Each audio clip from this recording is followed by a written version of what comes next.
Comme on est dans un pays corrompu, vous venez nous voir, vous nous donnez ce qu'il faut et on vous titularise. Mais si c'est trop compliqué, puisque changer un ministre, M. Pafa ici, changer de Ndoké en 2023, début 2023, aurait demandé à Paul Biya de changer tout le gouvernement. Oh, et ils n'ont pas besoin qu'on change tout le gouvernement. Donc il faut mieux dire au président, monsieur le président, tout va bien. L'intérimaire peut faire l'affaire. Prenons le cas du secrétaire d'État à la santé, Lamido. C'est lui qui tenait le dossier Covid. C'est lui qui tenait le dossier. Il est aussi mort. Et qui avait les véritables preuves de qui avait gagné un marché, qui l'avait exécuté, qui ne l'avait pas exécuté. C'est faux, les pièces que vous Donc il faut faire très attention. Le fait donc qu'il s'en aille, est-ce qu'on vous a donné une seule raison? C'est faux. Est-ce qu'on vous a donné une seule raison les pièces sont de son décès? C'est-à-dire qu'il est mort de ceci. Je parie que même sa propre famille ne peut pas nous dire. Non, c'est faux, c'est faux. De Ndoké, la même chose. Donc, alors, vous voulez dire que ce sont des morts à problème? Vous soupçonnez qu'ils ont été... C'est vous qui soupçonnez. Non, je fais une analyse et vous la prenez comme une analyse. Donc, je vais vous faire comprendre que nous sommes dans cette logique. Monsieur Aïssi, de dire au président, changez votre gouvernement, cela va vous aider à faire comprendre peut-être au peuple que vous êtes encore avec lui et que vous voulez pas sortir de cette. Ne changez pas votre gouvernement, monsieur le président Paul Biya. Nous considérons que vous êtes complice de ces gens-là qui font du mal aux Camerounais depuis 43 ans avec vous et notamment depuis 6 ans. Et donc vous sortirez avec nos amis du MRC et des autres partis. On va surveiller notre vote. Les gens de l'ECAM là, ils ont leur maison partout, ils ont des familles au Cameroun. Ils iront vivre au paradis. Mais ce sont des menaces. Non, ils doivent aller vivre au paradis. Quand ils auront proclamé les résultats, ceux d'en haut là, la cour sur quoi là, vous appelez ça le conseil constitutionnel, ils sont des Camerounais, non? Ils sont vivre au paradis. Ils vont nous dire si le résultat qu'ils s'apprêtent à proclamer et qui n'est pas celui du peuple du changement convient aussi à leur progéniture, à leurs arrière-petits-enfants. Parce qu'en fait, c'est ça que nous sommes en train de dire aujourd'hui. Vous avez parlé de Paul Biya, son gouvernement. Ça nous laisse à 37. Vous connaissez mon discours depuis 6 ans. Mon discours, c'est de dire à Paul Biya, changez votre équipe. Le peuple a soif du changement. Le peuple veut sentir que vous méritez l'élection, qu'il vous a encore donné une fois de plus. On ne peut pas penser que c'était une fois de trop en 2018. Gardez des individus dont vous-même, que vous-même vous avez traité de criminels économiques en 2008, vous avez cité une partie de son discours avec l'inertie de 2006, de bandits à col blanc, d'apprentis sorciers. Les garder pendant 6 années, tout un septennat. Depuis 2019, il n'a plus changé de gouvernement. Avec tous les scandales qu'on a eus. Ne nous laissez pas croire, monsieur le président, que vous voulez sortir de l'histoire dans la honte. Donc, s'il a décidé de ne pas changer ces gens, quitte à lui, nous prendrons nos responsabilités. Monsieur Pafa, ici, je sors par là. Quand vous parlez des ministres, parce que moi j'ai suivi un petit vaudou de l'honorable tout à l'heure. Vous parlez, je réponds jamais aux questions, que je réponds jamais à ce genre de diatribe, ça ne m'intéresse pas. Oh là là. Ça fait du bon boire. Je vais dire une chose. Je prends 2 cas de ministres. Pourquoi est-ce qu'on ne change pas? Vous allez comprendre pourquoi les autres s'arrangent à ce que Biya ne change pas. Vous avez dit faux, Calistou, n'est-ce pas? Oui. Il est ministre des Mines. Par intérim. Vous savez que celui qui est décédé, Dodo, Dodo était sélectif dans sa façon de travailler. Il est entré dans les poteaux roses sur le pillage de nos ressources, notamment dans la région de l'Est. Des agréments, des permis d'exploitation, à n'en plus finir, qu'on donnait aux copains, aux copines, aux coquins, aux neveux, aux enfants, ainsi de suite. Et puis chip. C'est ça qui l'a tué? S'il vous plaît. Et donc, ils se sont arrangés à ce que l'intérimaire reste toujours intérimaire pour qu'il continue à avoir peur d'être changé. Non, ça c'est faux. Et qu'il leur donne les contrats d'exploitation. Suivez vos journaux. Suivez vos journaux ces derniers temps. Vous avez vu tous les aventuriers qui ont les permis d'exploitation dans le domaine du pétrole. Ils ouvrent les stations, ils ouvrent les ci, ils ouvrent les ça, ainsi de suite. L'or de notre pays, le diamant, ainsi de suite. L'ITIE, vous savez que nous n'arrivons même pas à fournir le rapport depuis, non, l'ITIE nous a déjà expliqué de la fait. Pas par rapport à ça. Oui, monsieur ici. Ce n'est pas par rapport. C'est ça donc la stratégie gouvernementale. Ma petite expérience, je vous montre ça. Quand vous voyez toujours un intérimaire, l'intérimaire, c'est si le particulier, c'est que quand le titulaire n'est plus là, on vous fait intérimaire pour vous faire en fait une balle, pour vous envoyer une balle. Et pour les autres soit, comme on est dans un pays corrompu, vous venez nous voir, vous nous donnez ce qu'il faut et on vous titularise. Mais si c'est trop compliqué, puisque changer un ministre, M. Pafa ici, changer de Rondoke en 2023, début 2023, aurait demandé à Paul Biya de changer tout le gouvernement. Oh, et ils n'ont pas besoin qu'on change tout le gouvernement. Donc il faut mieux dire au président, monsieur le président, tout va bien. L'intérimaire peut faire l'affaire. Prenons le cas du secrétaire d'État à la santé, Lamido. C'est lui qui tenait le dossier Covid. C'est lui qui tenait le dossier. Il est aussi mort. Et qui avait les véritables preuves de qui avait gagné un marché, qui l'avait exécuté, qui ne l'avait pas exécuté. C'est faux, les pièces Covid. Donc il faut faire très attention. Le fait donc qu'il s'en aille, est-ce qu'on vous a donné une seule raison? C'est faux. Est-ce qu'on vous a donné une seule raison de son décès? C'est-à-dire qu'il est mort de ceci. Je parie que même sa propre famille ne peut pas nous dire. Non, c'est faux, c'est faux. Devant Ndoke, la même chose.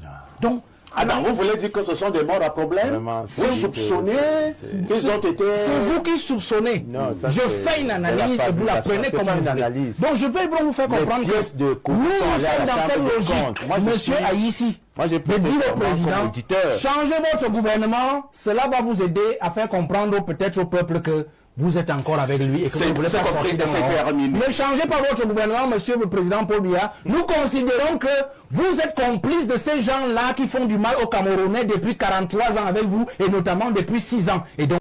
En vérité, les vrais adversaires aujourd'hui de l'inscription sur les listes électorales, ce sont ceux qui veulent remplacer le parti au pouvoir. Moi, je vais vous étonner peut-être. En 2017-2018, savez-vous qui m'a traité de cervelé? Parce que je disais qu'on pouvait battre le parti au pouvoir par les élections. Plus on s'éloigne de la victoire populaire de Ni John Fundi. Parce que justement, c'est curieux. Ni John Fundi n'avait pas de l'ECAM.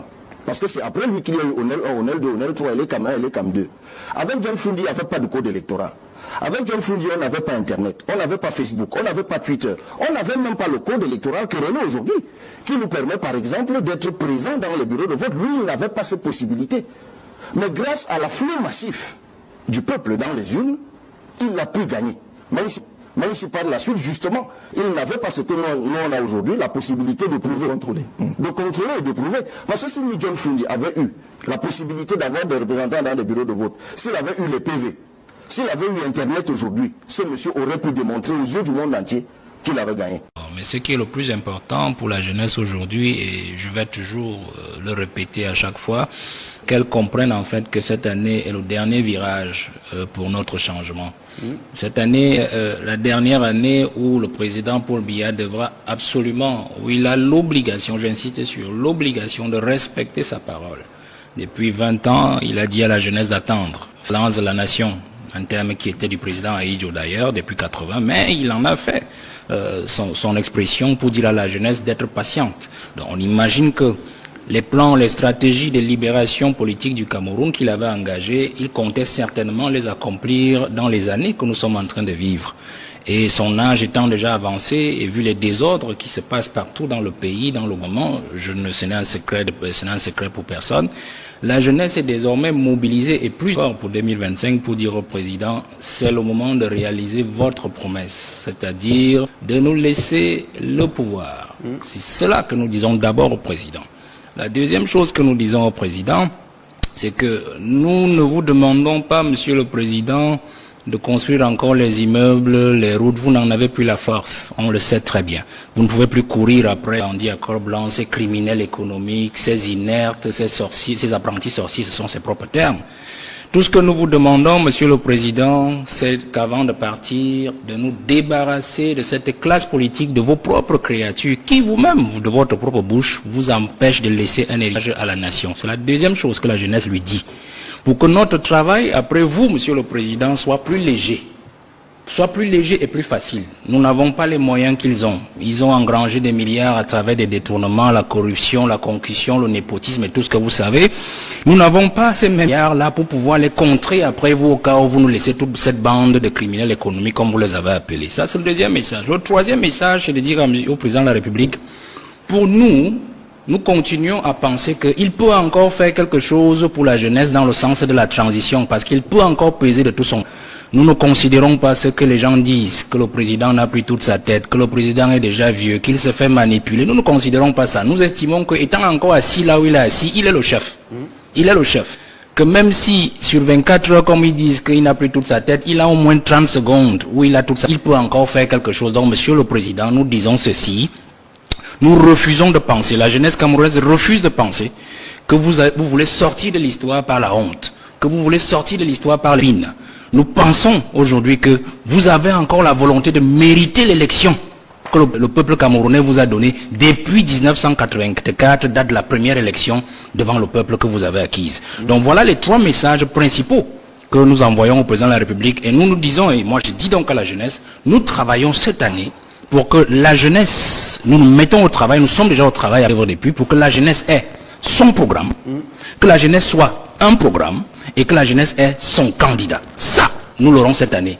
Et le président de la République, nous disons, nous vous prions de laisser la jeunesse s'exprimer en 2025, comme elle doit s'exprimer, parce qu'elle est la voix, non seulement d'elle-même, de l'avenir, mais surtout la voix du peuple et surtout de nos parents qui ont été floués pendant 43 ans par des promesses qui n'ont jamais été réalisées. Est-ce que seulement bavarder ici parce que tu cherches des postes? Mais toi aussi tu bavardes. Arrête-moi, bon, pour le moment c'est moi qui avais la parole. Toi aussi tu peux pas parler de ton parti. Plus que toi en politique. Oui, peut-être, mais sauf que tu n'es rien dans ton parti. Dans mon parti, j'étais membre du comité exécutif national. Monsieur Elimbi Lobé, bon, je peux continuer, ça veut dire que je suis non, je suis même pas sûr. Et si le EDP s'est en voie, c'est à tort. Tu dirais qu'il est avec vous. Le jour où il dit quelque chose qui ne vous plaît pas, vous n'apprenez pas. Vous ne voulez pas apprendre.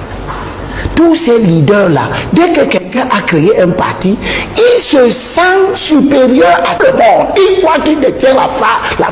J'ai été dans un parti politique, le 11e. Je suis entré à la base, je suis sorti au sommet.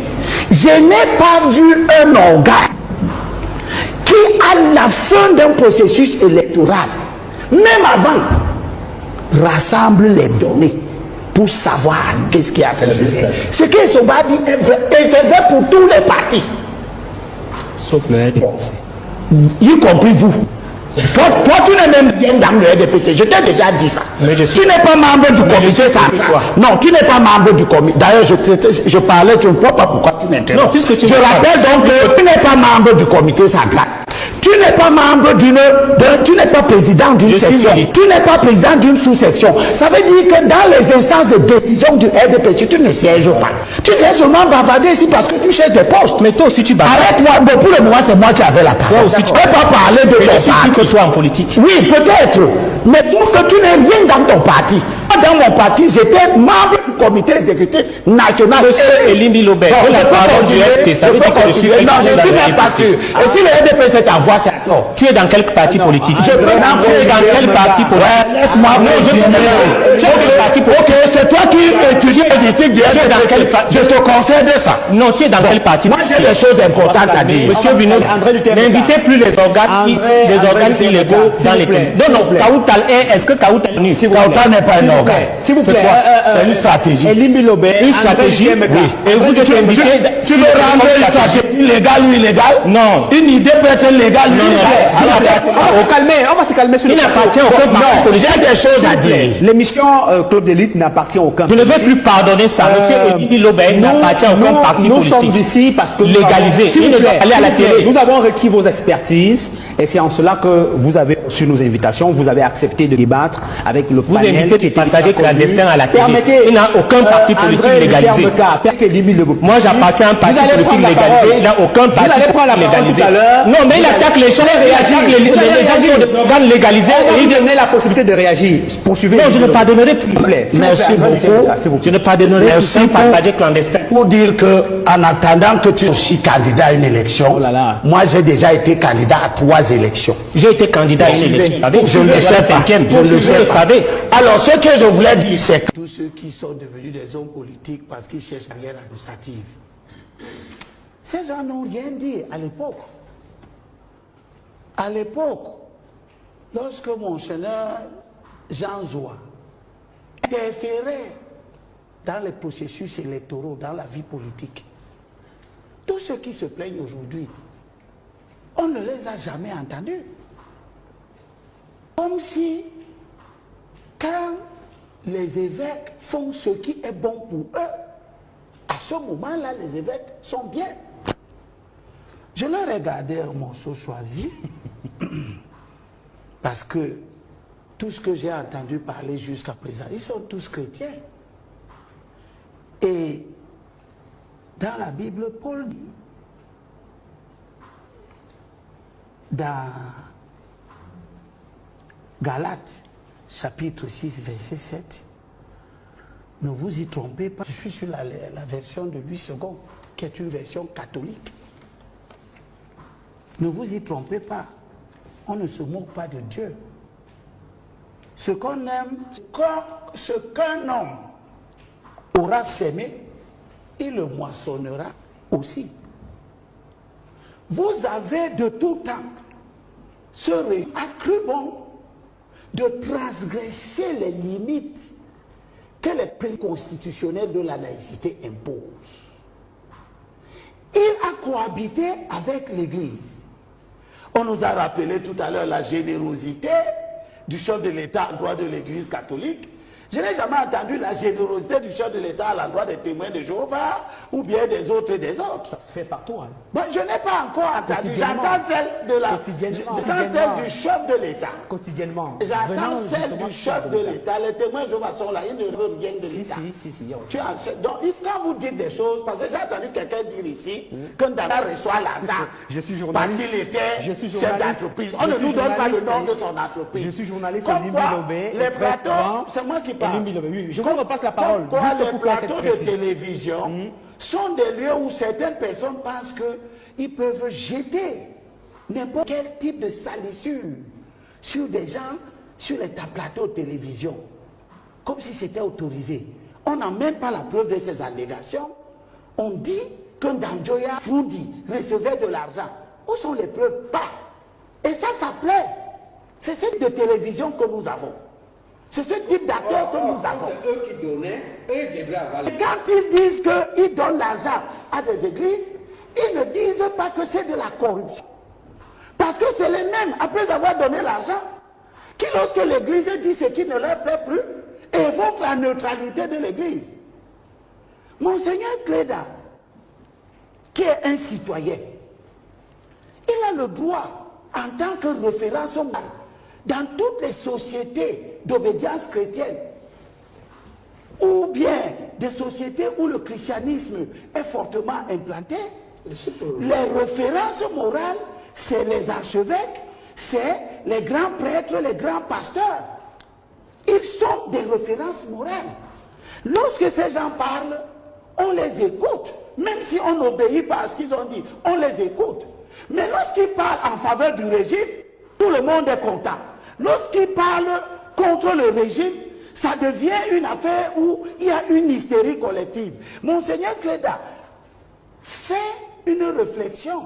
Il dit que à 92 ans, l'âge du président, ce n'est pas réaliste qu'il envisage de continuer à travailler, qu'il doit aspirer à se reposer. Je dis ça avant Cléda depuis des années. Pourquoi ça ne fait pas une levée de bouclier? Je le dis tous les jours. J'ai fait 4 vidéos qui circulent. Les 4 raisons pour lesquelles le président Biadoua dit non aux flagonneurs de son parti, qui refusent qu'il se repose. Je n'ai pas vu Famine Ndongo faire une hystérie. Je n'ai pas vu les autres. Au contraire, j'ai vu Famine Ndongo produire à la suite de cette vidéo-là une publication sur les 4 raisons constitutionnelles pour lesquelles le président Biadoua se présentait. C'est aussi de son droit. Voilà. Sauf qu'il se trompe de débat. Le débat n'est pas constitutionnel. Le débat n'est pas sur la légalité. Au Cameroun, si tu as 35 ans, si tu vis au Cameroun depuis au moins 12 mois, c'est terminé. Ton parti politique peut t'investir s'il a des élus. On peut avoir 35 ans, comme on peut avoir 90 ans, 100 ans. Dès lors qu'on remplit les conditions constitutionnelles, on est candidat. Sauf qu'au Cameroun aussi, si tu es malade mental et tu as 35 ans, tu peux être candidat. L'état mental d'un candidat ne fait pas partie des critères d'exclusion. Vous, Bruno Bidjan, vous pouvez être malade, couché sur un lit d'hôpital. Posez votre candidature. Donc le problème ne se pose pas. Qu'est-ce que cela veut dire? Cela veut dire donc que, à côté de la dimension légale, d'une candidature, il y a la question du bon sens d'une candidature. Si un candidat qui est fou dépose maintenant, si quelqu'un qui est fou